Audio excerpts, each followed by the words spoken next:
Kimi mais la mabota na bino bosé belé boza branché na Etandoike boza na Paris boza na Norvège boza na Belgique notamment boza na Brazzaville boza bongo na ville province ya Kinshasa to kiti bongo awa na banda lungo kokutana na pasteur Papi Daniel Diongo kosula nae actualité de leur conseil à pasteur Mike Kalambai oh lelo ça fait couler beaucoup d'encre ba mingi bazoloba na ngambu na bango ba mususu ba moni mabenenge pasteur Mike Kalambai invitaki le phénomène Weranson héritier Watanabe et Bill Clinton d'autre part ba photo oyo ko spéculer kotambola na ba réseaux sociaux oyo pasteur mukuna ba telemina nande komoko bazolo bakiye azamo mort d'autre part ba mususu ba critiquer yango comment pasteur Mike a invité mort na stade de Martyrs na conscience et d'autre part aussi pourquoi pas le pasteur Mike Kalambai avait invité son ami son proche le pasteur Moïse Mbie et vous allez bien qui a invité ba musicien ya mokiyango temi bongo le pasteur Papi Daniel Diongo to komika pena ko sur la basije moi ebele mais mingi to vandi na concert ya pasteur Mike Kalambai. Bonjour pasteur. Bonjour papa, bonjour à tout le monde. Zama Pambola Bino, merci pour l'occasion de précision. Bonne santé, bonne église. Dieu nous fait grâce et sa grâce est sur tout le peuple. Je salue toute l'église en passant par la grâce de Dieu, nous allons bien. Ok, merci beaucoup pasteur. Tout le monde a dit bongo, nous connaissons pasteur. Mike Kalambai a bétaki na stade de Martyrs à prestation d'abord. Nous bénissons Dieu pour ce grand événement, nous bénissons Dieu pour la réalisation et un programme en Zambie pour la restauration hôtel et adoration ya Nambo Kalabiso. Yango to monzamba poni na kati ya ebele basane mi balé pasteur Moïse Mbie et pasteur Mike Kalambai va restaurer hôtel et adoration par des grandes activités au sein de la Martyrs. Nous bénissons Dieu pour ça et nous pensons que les amalam pour nabiso pour na lokom na kombola Yesu parce que c'est ça notre raison de vivre, c'est pour adorer et servir Dieu. Merci beaucoup pasteur Daniel Diongo mais situation ya stade de Martyrs to moni lelo Moïse Mbie abetaki mutaliboso papa pasteur tout le monde le frère Mike Kalambai notamment Denis les pas les cas le roi pasteur tout le monde ba pasteur mususu ba uti ko le kalika ba kabundu alesa vagwana et à stade de Martyrs comment moi concurrence nanga muna bino pe ba sel nzambe teza concurrence teza de ba jouer tozo beta na kati équipement comme de na rôle na pe na grâce na o ko pexa médiateur te ko sopa na terrain pour moninga sopia sopate Moïse Mbie c'est notre pasteur et homme de Dieu à qui Dieu a investi beaucoup de talents, pasteur Mike, n'en parlons pas. Et c'est là donc, tous en a posé ça la activité à mener, car c'est différent, c'est abisso, na kosa activité, c'est-à-dire objectif moko ko dépeupler monde ya ténèbres pour na ko peupler monde en Zambie. Donc, ils ont sengo komo na batebele bazako ya pona kopesa bomo na bango pa na Nzambe to bazwa pona kokumisa Nzambe parce que Bible elobi oyo nyonso eza na pema ekumisa Nzambe. Je ne dis pas et adorer Nzambe parce que pour adorer Nzambe eza réservé na bo basi ba pesa bomo pa na Nzambe. Mais ba ono ba pesa bomo pa na Nzambe te ba bengami kokumisa Nzambe parce que il est le maître de tout et c'est lui le créateur.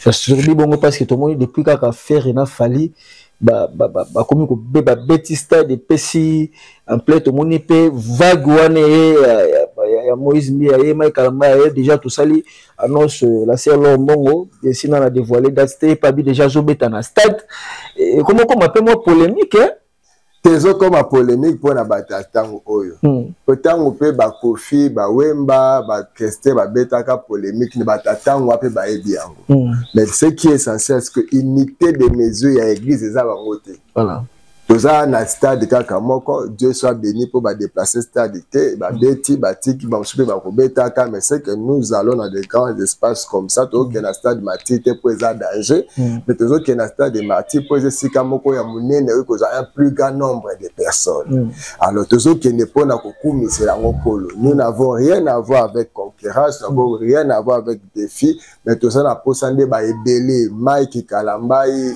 ce sont des porteurs de grâce. Moïse Mbi est porteur de grâce qui bénissent les villes, les églises. Alors, ce que je passe sur Toyoka Kanaba TV, tout ça, on ne peut qu'encourager ça. Et nous bénissons, nous prions même Dieu qu'après ce bon qui basa la à chaque 6 mois. Attends chaque 6 mois. Nga prière ngata chaque 6 mois to kutana ka bongo parce que les seront kozana bango. Et je peux s'appeler le kumu nanga muna bino. Et je peux ça le kumu nanga muna biso pour musala kolo Yesu et za ko salema. Tozana likama ko sa mususu soki ya ko gagner milimo te pona kolo. Et je pense que tina moko etinda kabiso ko kende ko ezali ko luka milimo baya ipana nzambe. Parce que koyemba peza moko moya évangélisation et qui fait très bien son parcours. Nous bénissons Dieu pour ça. Merci beaucoup, Pasteur Papi Daniel Diongo. Tu comptes ce qu'on a mozindo pinda ya likambo pinda ezo ba mingi na population purement quinois bazo ba mingi na pesi mbote na maître ou le matin de l'homme sans cheveux depuis Paris, boulangerie Clara Mabialo la dame supérieure na pesi mbote na maître Bruno Dikusu, maître de serpent bino tu na pesi bino mbote Pasteur Daniel bato bazolo ba mingi libanda na balabala comment le pasteur Mike Kalambai akwa ko bengisa wera na événement bongo ila benga bande kuna bande kone musu ba pasteur lokwa ba chantre bazala ki belé tout ça ba chantre belé pourquoi pas la sœur Lombongo donc ba ki surpris ba mona wera pe asuki wana te comment na wera isusu eko mata na podium wera zui micro oyo ezaki na maboko ya pasteur Kalamba yemo muta pesi micro te to ko mona troisième déclaration ya yemo pasteur Mike Kalamba alobi oya na grand frère olobi ni grand frère oya alobi officiellement que à partir à lelo Mike Kalamba a côté na cour de grand quel cour de grand oya côté donc moi sous la question là sous question là o mega ko c'est la tout les question de ambala moko mais il y a beau o ba lobi te. Est-ce que vous devez comprendre la place de Werason dans ce pays et en Afrique? C'était un grand leader. Et la statue à Wera, moi, je n'ai jamais vu Wera participer dans un concert chrétien. Donc, Bisoba Christ photo Koumissa Mike, parce que c'est le premier à inviter Wera dans un concert chrétien, à Moni Payembi, parce que ceux qui t'occupent pas la bango, tendeni bango bongo la route. Donc, j'ai béni Dieu. J'ai béni Dieu et je félicite le frère Mike parce que n'a dit que la moto à Mike Kalamba, c'est une âme qu'il est en train de chercher. Voilà. Donc tout le monde a rebongo parce que état d'âme à bateau, nous sommes dans stade ne sont pas forcément des chrétiens. Il y avait des gens de toute espèce. Pourquoi Kaka Werason? Mais il faut dire que c'est une personnalité, c'est un leader d'opinion qui esengelito kende hiver bango po tozape na posa na bango bayembela nzambe bandimela nzambe po yesu azape na posa na bango. Deuxième chose, vous avez parlé sur le kambo ya komata na podium. Komata na podium, je ne sais pas là, il faudrait, je ne suis pas l'avocat, je ne suis pas aussi le porte-parole de Papa Mike, qui j'ai beaucoup de respect. Yende a dit point na pesa kenzela. Ya komata na podium, mais cours de grand, ah bah oui, ça dépend. Moi, mon père m'a enseigné que cours de grand, je salue Abba Isaac qui est arrosé, il a dit le cours de grand ou être grand, c'est l'être, la voix et le faire. Oyozali, oyozana, on a eloko salak. Bon, ce qu'il faut tenir par Wero Alobaki, cours de grand, qu'est-ce que lui il attend par cours de grand? Mike est à sa côté dans cours de grand, Mokola, Ayambaka Yesu, Masia, le Kola Klope, Mobikis.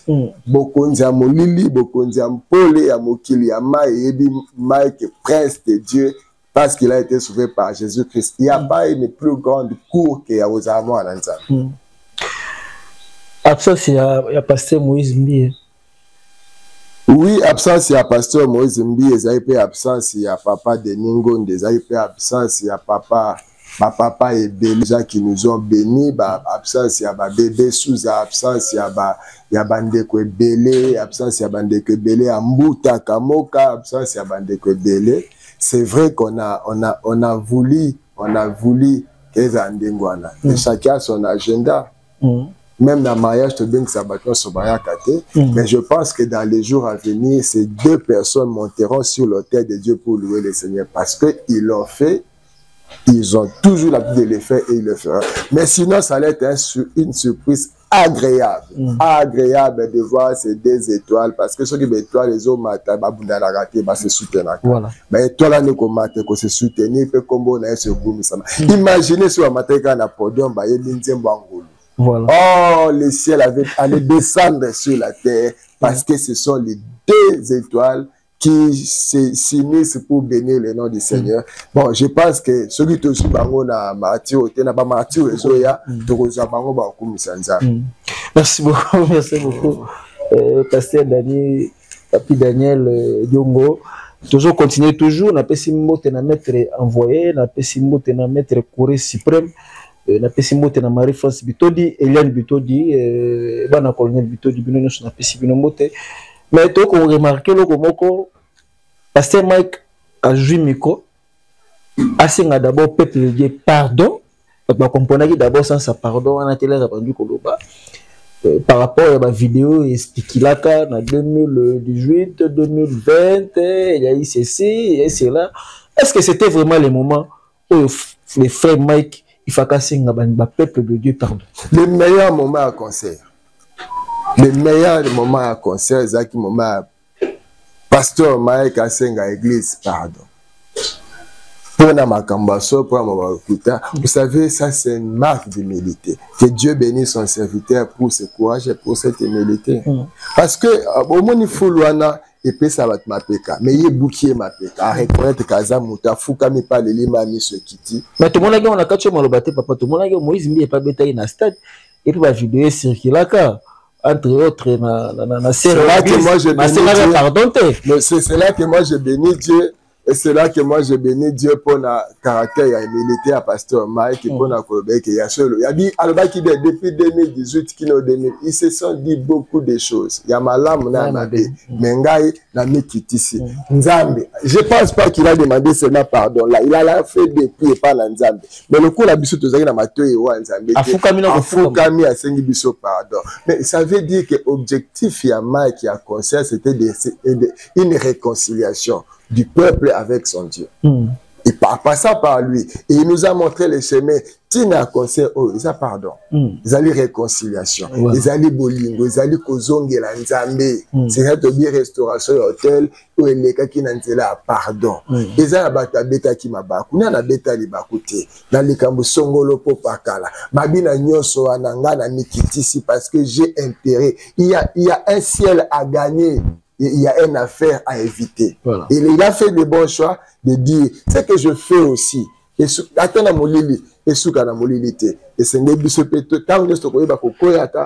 y a un avocat auprès du Père, que Dieu bénisse Papa Mike pour la humilité, attendez de la foulté, parce que ba oya mokili benge ba le bake tala bato mais alaxi bango batuti admikiti devant Nzambe que Dieu bénisse son serviteur qu'il élève encore davantage. La Bible dit Dieu résiste aux orgueilleux mais fait grâce aux humbles. Voilà la marque d'humilité que nous avons besoin. Que Dieu bénisse son serviteur. Tout ça n'a pas ça bato. Très souvent les gens ont besoin d'un modèle. Il n'a pas dit je suis avocat, avocat, parce que Mike c'est un esprit qui vit dans le corps et ce corps peut être faillible, il peut tomber, il y a combat, il y a divorce, tout ça. Je vous dis, à partir de cela, je pense que Dieu a tourné la page. Regardons le futur de Mike. Dieu marchera avec lui. Mais pourquoi n'avait pas demandé pardon aussi à la sœur Peniel? Autrement, aussi pardon. Justement, c'est une vie privée, peut-être parce qu'il ne faut pas que Mike et Peniel, ils ont une histoire des enfants. L'amour, c'est Bolingue Mataka, Bolingue Kitaka, mais Bana Batika la Bana. Pour la vie, Bana Peniel, pour la vie Bana Mike. Et si aujourd'hui il y a des choses qu'on ne s'attendait pas, qui est comme Aboy. Voilà. Et nous ne savons pas ce que l'avenir nous cache. Nous savons que Basolaka, ata pour na bolingote, mais pour baza bana nzambe. Ata pour na bana nzambe, mais pour na bana o baboti ensemble, ils ont intérêt. Et nous prions Dieu que nzamba pe sabama kokiona parce que l'avenir de ces enfants dépend de l'affection à maman et dépend de l'affection à papa. Ce que c'est petit nzambe, baza musika, gloire à Dieu, mais bana baza musika te, baza la posa, baza la papa, baza la posa maman, parce que je vais vous dire la vérité. Parce que ça me téma ba moko na tête na bango nzambe kanda. Toujours ces cas, toujours mais quelqu'un est en train de pleurer et des gens sont en train de pleurer. Mais autour de tout ça, nous retenons qu'il y a un pardon qui a été prononcé. Merci beaucoup, pasteur Papi. Daniel Yongo. On va parler de la calme, mais il y a émission. Ils ont commandé plus en plus mais bah photo moi qui circuler dans les réseaux sociaux tout le monde présence il y a pasteur Mukuna bah monsieur va interpeller à des mort mais bah il y a nzambe ya stade il y a tout ça va plein et ça la marana stade surtout Mambotali Balé tout le monde peut présence il y a frère Mike autre moi aussi bah toi bi bah mon ami mort na kati ya stade est-ce que réellement la stade est martyr papa mort tout le bakalo papa bon papa mort à un stade na lingi na tonda botondi pona ko biso ba ba mona ki mort na stade eza bato bakende ko luka mort bato bakende ko luka Yesu ba mona ki Yesu qu'est-ce que mort a fait là ça ça ni na mona katafal que te na mona ko bia te mort ya ko sala nini na concert moto ko azali swanzando le kwa mai kalamba il n'est pas invité. Il n'est pas invité, il ne fera même pas la qu'est-ce que Mike, avec tout ce qu'il a fait avec Dieu, qu'il faut qu'il ne pas mort. Il y a des morts, il y a qui peut kumisa nzambe, il qui peut ça posa nzambe, ceux qui vont monarchier, c'est qu'il faut kumisa l'invitation, il faut répondre à l'invitation, il y a pasteur Mike pour kumisa nzambe. Donc, c'est là, c'est normal. Mais faire les côtés, je ne vois pas Mike. Je ne vois pas Mbi, je ne vois pas un chrétien qui peut aller, Tokolukani n'est pas la Mike. Donc, nous pensons que Mike Alamba ne peut pas s'immoler que ne Koluka parce que ce n'est pas le premier plein à Mike Alamba. Voilà. C'est à Kenya, et dit Mike Alamba, mort Azara Kiwapi. Aouti Paris, mort Azara Kiwapi. Donc, le Dieu qui a marché avec Mike Alamba ne peut pas exposer son c'est encore que. N'exagérer, Mike ne travaille pas pour lui, il travaille pour son maître. Voilà. C'est son maître qui appelle les gens. C'est son maître. C'est bon, mort, ça plus fort que Nzambe à Kabundi Alessa. Tala veillez, Tondi. Si koto kendeni, je peux d'ailleurs écoute, nandimi que ça m'a beaucoup à Kabundi Alessa, m'a beaucoup à Baruti, m'a beaucoup à Philadelphie, papa Porte Roland Dalo. J'ai vu même Abba Isaac déclarer des choses. Je pense que il avait la bénédiction de ses pères et ça ne pouvait qu'aller comme ça. Mort, il faut tourner la page. Ce serait une insulte. Voilà. Mais merci beaucoup, pasteur. Mais l'invitation à Batunia soit invité qui wana autrement ba pasteur musuku bazalaki malgré famille munene penda ba pasteur ya ba chantre munene to mona ibango te mais ba otuna comment Deniles savoir ko zanga ne loko mo ya bongo le pasteur Deniles et peut-être qui quasiment important dans le solongo suki ya ki pena vandi ngesa la peut bien parce que la pasteur moko azalaka mingi la télévision mingi na ba réseaux sociaux ba tout ba sipela na par rapport à ba bina ba vérité na est-ce que le pasteur Mike Alamba assistantaki les étaient par rapport à ba Dieu anyataki na makambulika ki ya Peniel et on a boy ko inviter et le pasteur Denis aussi. D'abord il faut pas prendre ça na idée il faut que Mike n'a pas organisé un concert pour faire des cultes de personnalité déjà. Mike a organisé concert, était pour Libanga, tout ça. Ça veut dire deux choses. La première des choses, papa Mike, quand il a organisé son concert, il avait le devoir d'inviter les gens. Ok. Première chose. Deuxième chose, même Bao qui peut inviter, ils avaient aussi la possibilité d'acheter les billets. Donc dénilé c'est pas comme ils sont un peu billet na au concert ça qui va bien na ne ba musu basaki. Voilà. Donc il n'était pas derrière un culte de personnalité qu'il faut na bien dénilé si parce qu'il n'y avait pas quelqu'un qui avait le droit de dire que faut na à la prise à la conseil. Voilà. Donc ceux qui dénilent ça qui nous allons bénir le Seigneur. Ben c'est que je sache aussi.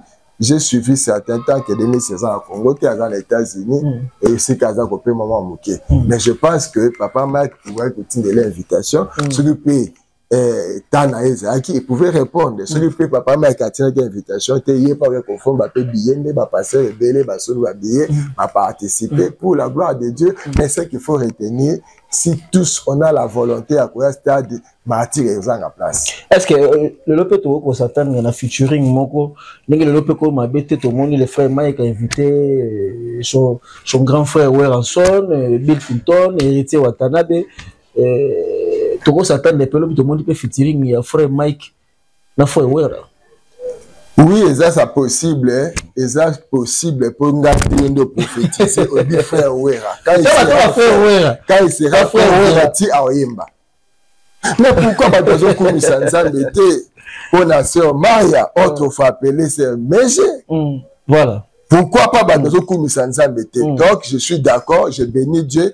On a ça dans mon on appelle ça offrande parce que prophétiser que frère Wera Joko Manangambo na biso. À ce moment-là, parce qu'il faut écouter. Voilà.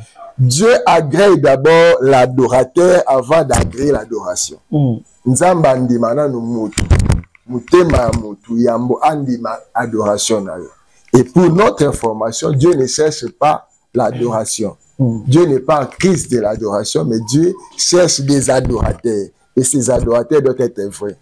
Adorer ne veut pas dire santé. Adorer veut dire c'est un nouveau style de vie qu'on donne sa vie pour le Seigneur. Par la prière, par la consécration, par l'acceptation de Jésus, par la vie de tous les jours. Si telle est la vie future de notre frère Werason, on a besoin de sa vie. Dieu a besoin de ce père. Ce n'est pas ça. Surtout, ça tend à la featuring. Un jour. Donc, ça, la featuring, c'est qu'il y a un billet sur quoi on peut mobile qui s'accoyemba. Quand on a marqué, attends, papa Toms. C'est que même papa Henri, papa Akoyamba. Question bon, encore. Après ça, bon, on n'est pas d'ailleurs sous ma sœur. Mais pasteur, merci beaucoup. Toujours, on a différence, moi, les autres, à au Kabouana, Moko Boui. Nangambu ya ba Michel chrétien na mangambu mokili. Par exemple, tout le monde qui arrivé à faire Gola na Kinshasa na malama ko kuta na pasteur Moïse Mbiye. Tout comme on appelle chouchou le frère Mike na frère Fali, to ba to na ora ba frère parce que baza bandiko na biso bango pe ba ko kuta na le frère Mike a rendu visite na frère Fali. Tout le monde a ba photo circuler na ba réseaux sociaux. Tout le monde a mo ko comme kende de père et de mère. Donc il est comme na bino ba oyo na bino bato ya Nzambe. Non, l'unanimité n'existe pas. Ça faut signaler qu'il n'y a pas un pasteur commun pour tout le monde. Chacun est libre de se faire membre d'une dénomination quelconque, être fidèle d'un pasteur ou de. Et Kaboni kake frère Ferré, bazami na frère Fali, na pasteur Moïse Mbiye. Le frère Mike a se penché na frère Fali. Donc moi, mais moi je sais que tout ce monde-là, Oyabiso, Eza Moïse Mbiye, Eza la Mike, Pembe na Bango, Bakena na mission moko. Lumière na ténèbres yokanakate? Lumière na ténèbres yokanakate, mais il faut lumière na ténèbres écoute na po moko atike la moninga place. Ok.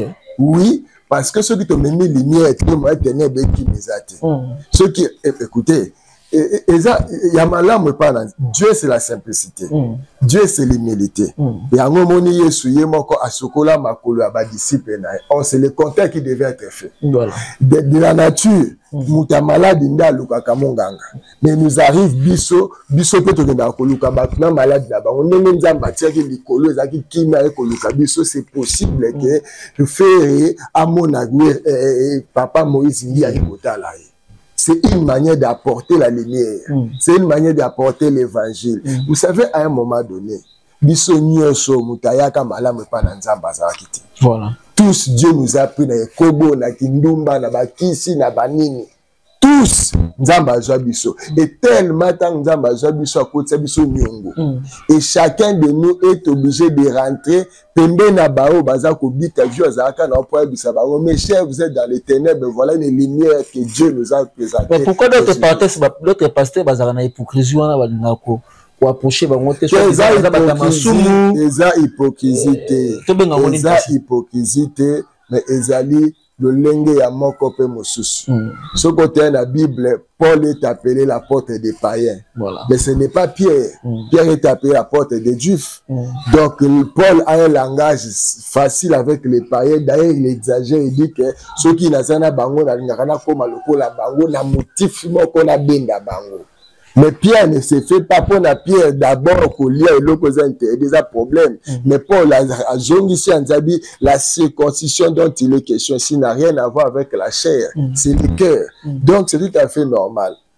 Oui, ça fait normal. Mais vous avez remarqué qu'autour il y a un homme exceptionnel. Prophète Francis Joël, voilà.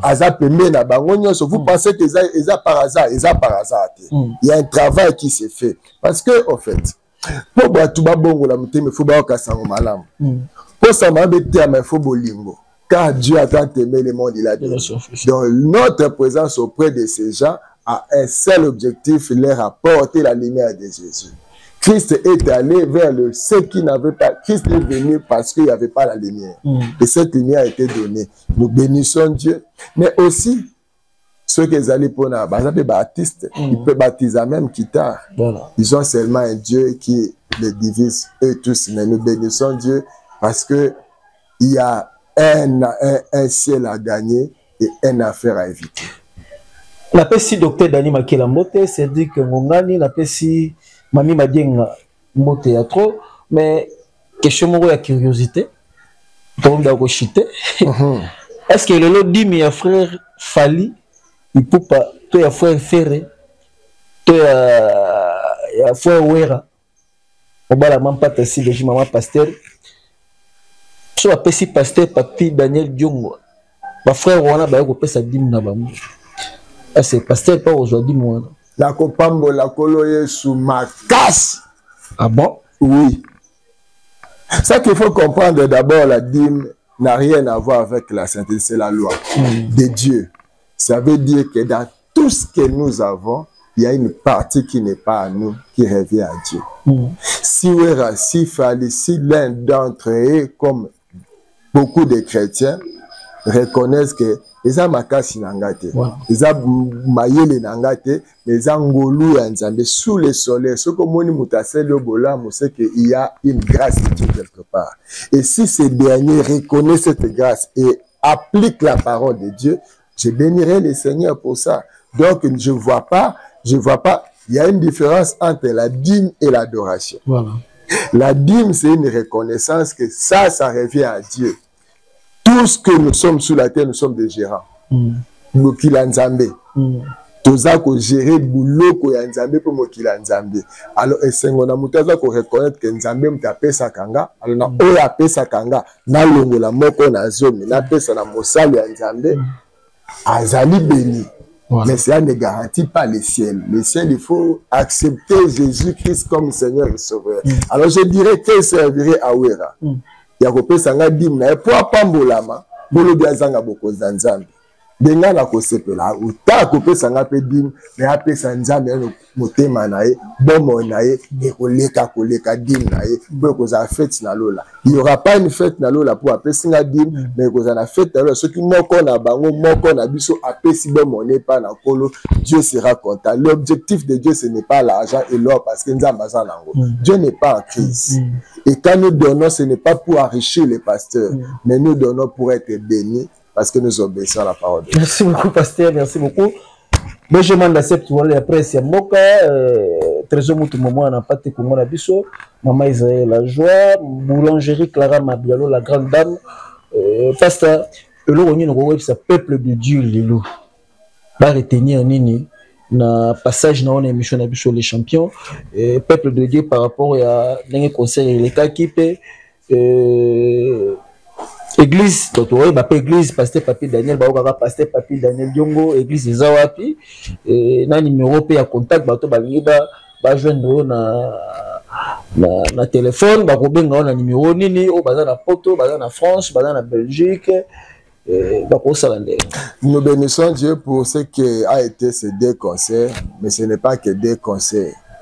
Que Dieu soit béni, paix à son âme, Bota Liwa et Maman Blanche, et faire réconcilier 2 éléphants. Voilà. Et plusieurs éléphants. Et la famille éprouvé ceux qui moi condoléances parce qu'il y a un conseil donc je parlais Yambona Zonga, mais dans le cœur nous présentons nos sincères condoléances à Baounio Soba Bungisa Kibomo na Bango na Makambo Etali conseil les gars qui j'en ai pas vraiment de preuves mais j'ai attendu comme tout le monde qui a eu des cas de décès dans le cœur que Dieu fortifie la famille.